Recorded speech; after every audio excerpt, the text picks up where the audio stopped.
안녕하세요 여러분. 자, 오늘은 복습 영상 4강 시작해 보도록 하겠습니다.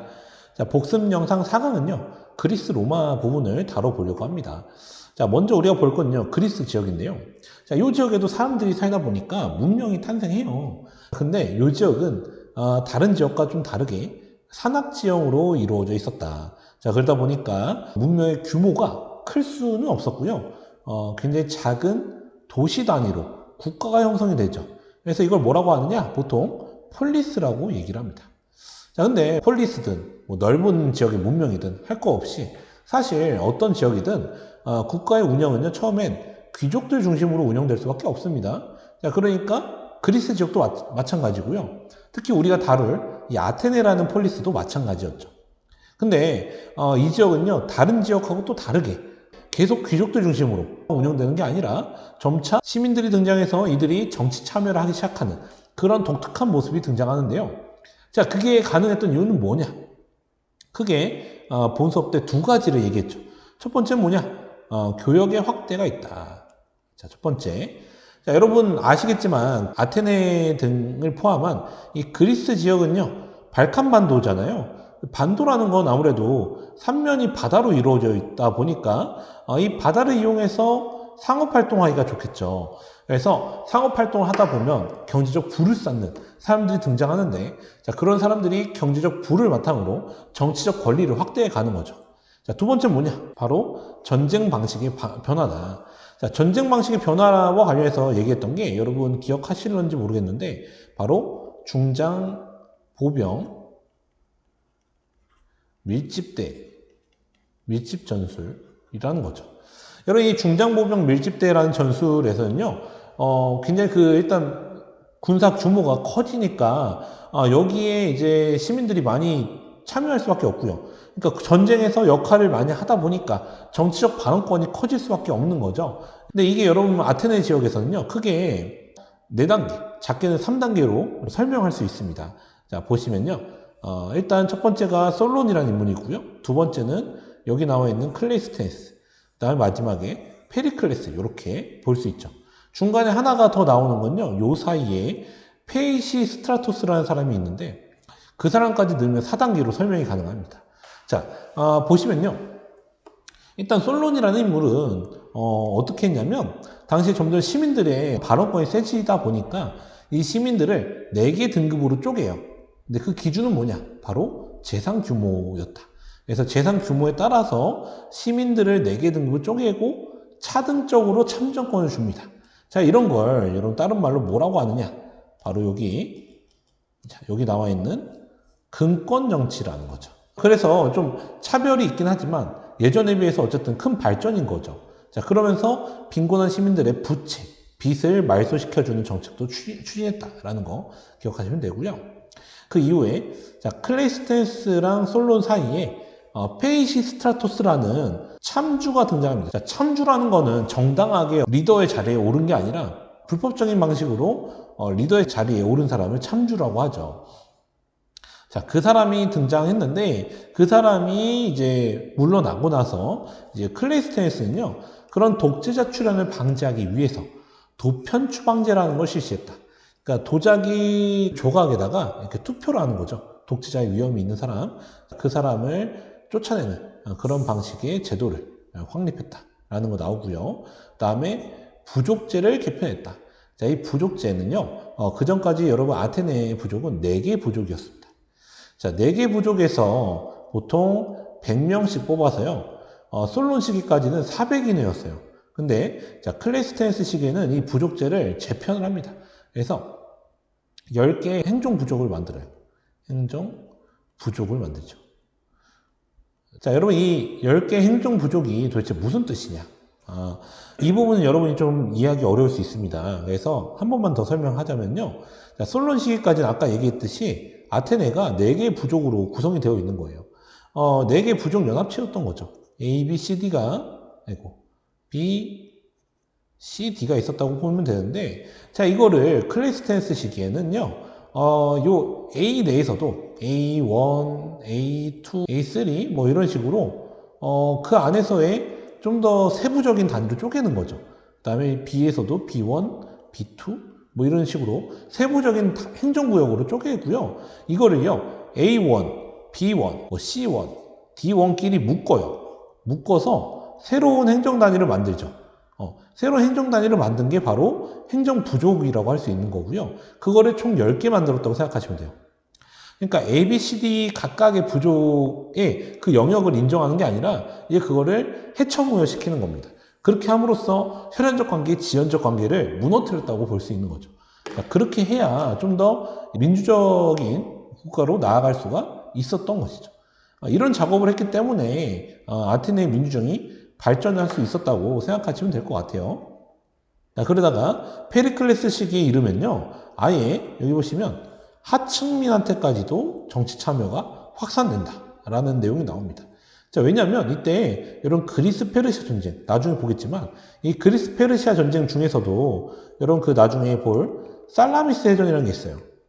살라미스 해전 때 그 배를 젓는 노꾼들, 노자비들 있죠. 그 노자비들의 하층민들이 많이 등용이 됐거든요. 그러니까 살라미스 해전에서 나중에 그리스가 페르시아한테 이길 수 있었던 건 이 노자비를 했던 하층민들의 역할도 큰 거죠. 자, 그들이 없었으면 페르시아한테 이길 수가 없거든요. 자, 그러니까 페르클레스 시기에 이르면 하층민들한테도 이제 정치 참여를 좀 보장할 필요가 있었다. 그래서 추첨에 따른 관직 진출과 함께 관직에 나아갔으면 수당을 지급하는 이런 제도를 실시함으로써 이제 민주정치를 많이 발전시켰다라는 내용이 나와 있습니다. 자, 바로 이어서 볼 건 뭐냐면 이렇게 내부적으로는 민주정치가 발전되어가는 이 아테네. 근데 외부적인 위기를 겪게 된다는 내용이 바로 2번 담당의 내용이죠. 자, 뭐냐면 이 아테네를 비롯한 그리스 폴리스를 위협한 것은요, 바로 아케메네스 왕조 페르시아였습니다.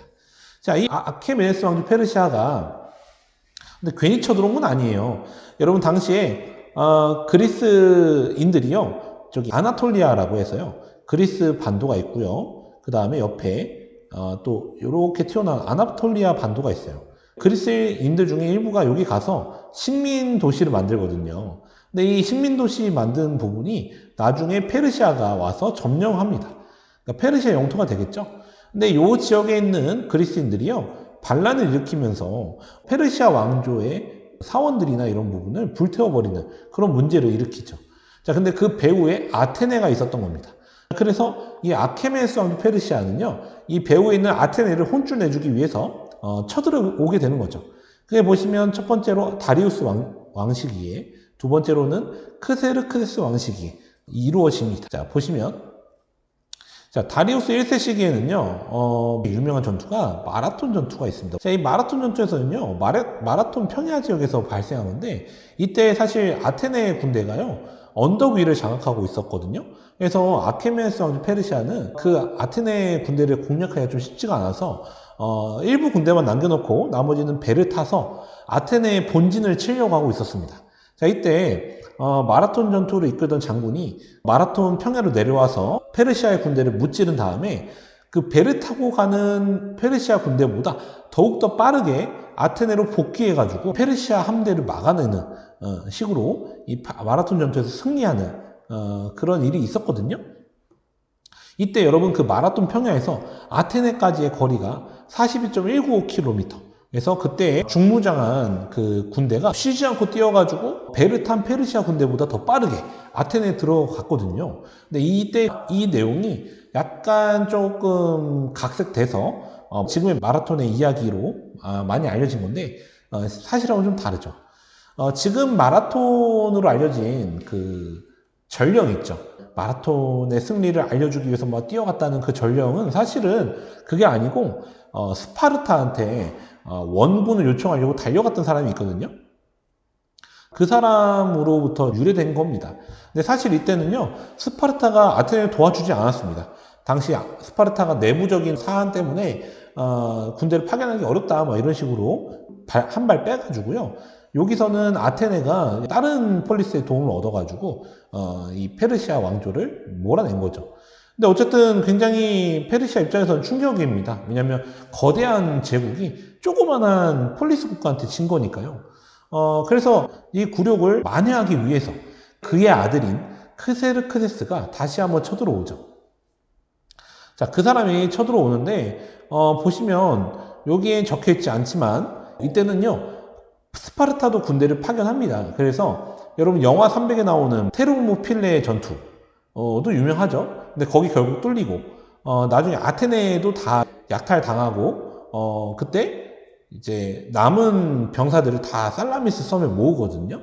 모아가지고 살라미스 해전 때 이제 크게 승리를 하죠. 자, 어쨌든 간에 이 크세르크세스가 나름대로 이때 그리스 폴리스들을 굴복시키려고 했지만 이들의 연합군에 의해서 패배해서 물러나게 됐죠. 근데 여러분 이 거대한 국가가 다시 한번 또 쳐들어올 수도 있잖아요. 그래서 아테네 중심으로 해서 델로스 동맹이라는 게 결성이 됩니다.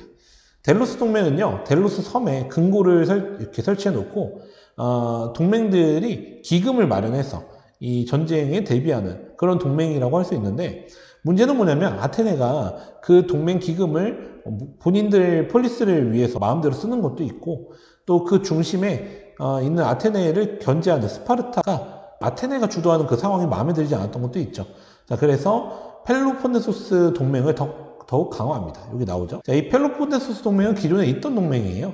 그래서 스파르타가 펠로폰네소스 동맹을 더욱더 강화하고 아테네는 아테네 중심의 델로스 동맹을 강화하면서 자, 그리스 세계는 델로스 동맹과 펠로폰네소스 동맹으로 양 진영으로 갈리게 되는 거죠. 그 양 진영으로 갈리게 된 건 사실 여러분 여기 나오는지 모르겠는데 페르시아가 뒤에서 계속 내분을 야기한 것도 있습니다. 계속 첩자 보내고 하는 식으로 해서 내분을 야기시켰죠. 자, 여기 나오죠. 페르시아가 동과 군대를 동원해서 영향력을 행사했다는 내용이 나와 있습니다. 그러니까 이제 페르시아는 직접적인 군대 파견이 아니라 약간 내분을 유도해서 무너지게 만든 거죠. 근데 그 전략이 통했고요. 그래서 결국에는 얘네들이 이제 전쟁을 일으키게 되잖아요. 펠로폰네소 전쟁. 자, 여기서 스파르타가 승리하면서 이제 점점 그리스 세계가 쇠퇴하게 되는 거죠. 자, 그 틈을 타서 북방의 마케도니아 왕국이 성장하고요. 마케도니아 왕국을 이끌던 필리포스랑 그 필리포스의 아들인 알렉산드로스 3세가 결국엔 이 그리스 폴리스들을 제압을 하고 병합을 하게 됩니다. 자, 그리고 나서 이 알렉산더 대왕이 동방 원정을 떠나서 여러분 알다시피 아케메네스 왕조도 무너뜨리고 더 나아가서 인도 지역까지 그 인더스 강 유역까지 진출하는 거 이미 한번 얘기한 적이 있습니다. 그렇죠? 자, 한편 조금 더 서쪽으로 가면요. 이탈리아 반도가 있는데요. 자, 이 지역에서도 당연히 사람들이 살고 있어요. 자, 이 지역에서 살던 사람들이 나라를 형성하기 시작하는데 그게 나중에 나오는 로마라는 국가입니다. 자, 로마도 마찬가지로 도시국가였어요. 도시국가인데 처음에는 왕정이었으나 그 왕이 폭정을 저지르다 보니까 그 폭정에 반발한 귀족들이 왕을 몰아냅니다. 그래서 귀족 중심의 공화정 체제로 진입하게 된 거죠. 자, 공화정 중요하죠. 이런 공화정이라는 건 어떤 특정한 한 명의 리더, 왕이 국가를 다스리는 게 아니라 다수의 정치인들이 국가를 운영하는 체제를 공화정이라고 할 수 있습니다. 처음에는 귀족들이 좀 장악했다고 보셔야 됩니다. 귀족들의 대표 기관이 원로원, 그 다음에 국가의 행정 수반이라고 할 수 있는 집정관, 이러한 개념이 다 귀족들의 독점으로 운영되었거든요. 처음에는요. 근데 점점 뭐 로마도 비슷해요. 로마도 아무래도 이제 상업 활동도 하다 보니까 그 다음에 전쟁 방식의 변화도 있겠죠. 자, 그런 것 때문에 평민들이 힘이 커져 가거든요. 그래서 평민들이 여기도 마찬가지로 신분 투쟁을 합니다. 여기 읽기 자료에는 약간 순서가 헷갈리게 나와 있는데 먼저 볼 거는 이 신분 투쟁 과정에서 평민들을 대표하는 호민관이라는 관직이 먼저 등장을 합니다, 여러분. 자, 그러고 나서 나중에 이 평민들을 대표하는 회의체인 평민회라는 것도 등장하게 되는 거죠. 자, 이렇게 간다는 겁니다. 그리고 나서 계속 이런 신분투쟁을 하는 과정에서 이제 집정관이 여러분 2명이 있었거든요. 근데 원래 2명 다 귀족들이 했었어요. 근데 나중에 이 리키니우스 섹스티우스법을 통해서 2명 중에 1명은 평민들이 할 수 있게 한다라는 식으로 발전하게 되고요. 287년에는 호르텐시우스법이라는 걸 통해서 평민회의 결정사항이 곧바로 입법화되는 그런 식으로 평민의 입법 기능이 인정되는 식으로 평민의 권리가 많이 신장이 된다라는 겁니다. 자, 이런 내부적인 발전을 토대로 외부적인 팽창도 합니다. 로마가. 그래서 이탈리아 반도를 어느 정도 통합을 하고 나서 이제 외부의 바다 건너 북아프리카를 장악하고 있던 카르타고와 전쟁을 펼치게 되죠. 자, 그 카르타고와의 전쟁의 계기는요, 그 이탈리아 반도가 이렇게 있고, 이쪽에 그 아프리카에 있으면요, 요 사이에 시칠리아 섬이 있어요. 자, 이 시칠리아 섬의 패권을 둘러싸고 시작된 겁니다. 자, 그 전쟁이 바로 포에니 전쟁이라는 겁니다. 자, 이 전쟁 과정에서 사실 그 로마가 1차는 이겼는데 2차, 3차 때는 사실 좀 위기도 겪어요. 그때 특히 로마를 위기에 몰아넣었던 유명한 인물이 한니발이라는 인물이 있죠. 자, 이 사람 때문에 굉장히 위기도 겪긴 하는데요. 결과적으로는 이제 그 로마랑 로마의 동맹시들이 힘을 합쳐가지고요. 한니발을 고립시키고 결국에는 격퇴한 다음에 카르타고의 수도까지 쳐들어가서요. 카르타고를 무너뜨리게 되죠. 그래서 카르타고를 물리치면서 이 지중해 지역의 패권을 로마가 가져가게 됩니다. 근데 문제는 뭐냐? 전쟁에 승리했으니까 굉장히 좋아 보이잖아요. 근데 문제는 로마의 영토는 확대되었는데 부작용이 있다. 첫 번째 뭐냐? 자, 라티푼디움이라는 노예를 기반으로 한 대농장 경영입니다. 요거는 아무래도 당시에 많은 귀족들이 가져가게 되거든요. 전쟁을 통해서 확보한 많은 영토를 이제 귀족들이 가져가면서 그 지역의 땅을요, 이제 노예로 활용한 대농장 경영을 하게 되는데, 자, 이때 대농장 경영을 하다 보니까 여러분 거기서 생산되는 작물이 경쟁력이 더 높겠죠. 노예를 가지고 하니까. 그러니까 소규모 농민들, 평민들은 아무래도 그 노예 노동 기반의 라티푼디움과 경쟁을 했을 때 아무래도 경쟁 상대가 되게 어렵겠죠. 거기다가 전쟁터에 있었던 많은 그 농지들 있죠. 그런 농지들은 또 평민들이 갖고 있는 것도 많이 있었겠죠. 자, 그런 농지들이 황폐화가 됐겠죠. 자, 그런 문제에다가 평민들이 전쟁에 나갔다가 많이 죽잖아요. 자, 그러니까 평민들은 전쟁터에 나가서 로마의 승리에 기여했지만 오히려 농지가 황폐화되거나 본인이 죽거나 또는 나중에 살아남았어도 귀족들의 라티푼디움한테 밀려서 몰락하는 경우가 많이 생긴다는 거죠. 자, 이렇게 해서 자영농이 많이 몰락하는 그런 문제가 생긴다는 겁니다, 여러분. 자, 자영농이 몰락하면 당연히 국가 입장에서는 세금을 걷기가 힘들어요. 국가 운영이 힘들겠죠. 자, 그래서 이 문제를 막기 위해서, 이걸 개선하기 위해서 그라쿠스 형제라는 사람이 등장합니다. 자, 이 그라쿠스 형제는요, 이 티베리우스가 형이고 가이우스가 동생인데, 결론적으로 얘기하면 두 형제의 개혁이 다 실패하긴 하지만 그 내용이 의미가 있어요. 자, 티베리우스는 농지법이라는 걸 만들어서 쉽게 얘기하면 농지 소유의 상한을 그은 거야. 그래서 상한선 위에 농지를 소유할 수 없게 법적으로 딱 정해놓고 그 넘어가는 농지는 국가에서 뺏어가지고 농민한테 주는 거죠. 자, 그런 식으로 해서 자영농의 몰락을 막아보려고 했으나 당연히 그거를 원치 않은 귀족들에 의해서 티베리우스가 이제 암살당하고요. 그 이후에 가이우스는 이 농지법을 이어받고 더 나아가서 공물법이라는 것도 만드는데 마찬가지로 귀족들의 반대 때문에 결국 자살하고 말죠. 그래서 이 그라쿠스 형제의 개혁은 실패로 끝나게 됐다라는 거고요. 자, 두 번째 뭐냐? 자, 두 번째 보시면 시민권 문제다. 자, 로마가 여기 보시면요, 동맹시의 도움을 바탕으로 해서 포에니 전쟁에서 이겼는데 로마의 시민권, 정치에 참여할 수 있는 권리는 여전히 로마 시민한테만 있는 거죠. 그러니까 이 동맹시 입장에서는 그게 불만이에요. 자, 불만이 크니까 그 시민권 요구하면서 동맹시 전쟁이 발생합니다. 자, 로마는 그래서 이 문제에 대해서는 그 시민권을 이탈리아 반도 전체에 확대하면서 이 동맹시 전쟁은 마무리가 되게 되죠. 근데 어쨌든 문제는 뭐냐면 내부적으로는 굉장히 혼란한 상황이 이어지게 됩니다. 자영농은 몰락하고 동맹시 전쟁 발생하고 하는 그런 상황이 이어지다 보니까 점점 군대를 갖고 있는 장군들의 발언권이 커지게 되는 거죠. 그 대표적인 장군이 술라, 마리우스 이런 사람도 있습니다. 여러분 참고로 술라는 그 귀족을 대표하는 사람이라고 할 수 있고요. 마리우스는 평민을 대표하는 사람이라고 할 수 있는데 이 시기부터 귀족파와 평민파의 대립이 전개되기 시작하는 거죠.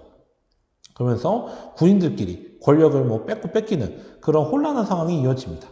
그러면서 여기 보시면 1차 선두정치, 카이사르 유명한 사람 있는 거 아시죠? 카이사르, 폼페이우스, 크라수스 같은 사람들이 권력을 장악했다가 나중에 카이사르랑 폼페우스가 싸워가지고 카이사르가 폼페우스 제거하고 독재하죠. 그 다음에 카이사르가 나중에 브루투스한테 암살당하면서 또 죽고 그 이후에 카이사르의 양자인 옥타비아누스 중심으로 해가지고 제2차 삼정치 등장하는 거 아시죠? 안토니우스, 옥타비아누스, 레피두스 뭐 이렇게. 근데 옥타비아누스가 결국 또 안토니우스와의 전쟁에서 승리하면서 완전 이제 권력 독점을 하죠. 독점하면서 아우구스투스라는 칭호까지 얻게 되면서 이제 권력을 좀 분산해서 국가를 운영했던 로마의 공화정이 실질적으로 무너지고 원수정으로 넘어가게 된다라는 내용을 좀 살펴봤었습니다. 그래서 좀 굉장히 내용이 많이 있는데 뭐 일단 주요한 맥락은 이렇게 좀 살펴봤습니다, 여러분. 여기 18페이지에 보시면 사료 1번 같은 경우는 여러분 알다시피 그 페리클레스 시기에 직접 민주정치 얘기죠.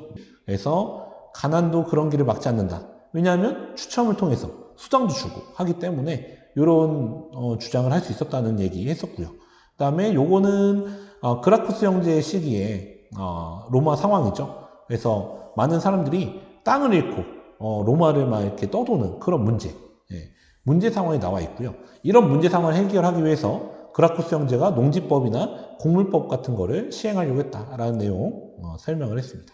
그래서 이번 4강 내용 좀 긴데요. 일단 여기까지 하고 마무리하겠습니다.